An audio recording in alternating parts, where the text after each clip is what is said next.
Guys welcome back ఏంటంటే filter versus reality పంపించాను, like వేసేసుకోండి. ఏంటంటే ఒక ఫన్నీ విషయం ఏంటంటే స్పీడ్గా చెప్పిపోతుందా నాకు తెలియదు. స్పీడ్గా చెప్పి ఏంటంటే బ్యాడ్ న్యూస్ కదా అన్న బెడ్ న్యూస్ చేస్తాను. ఏంటంటే ఏం లేదు, 3 months బ్యాక్ అన్న హాస్పిటల్కి వెళ్ళి ఓకే వెళ్ళేసారు.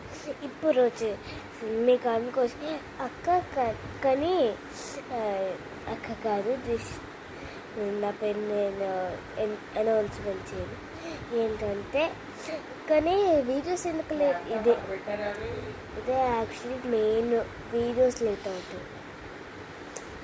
జ్వరం బెడ్ న్యూస్ అక్కడ ఉంటుంది. లైక్, షేర్ అండ్ సబ్స్క్రైబ్ ఒక్కటి నాకు 100 సబ్స్క్రైబర్స్ కావాలి గైస్, ప్లీజ్.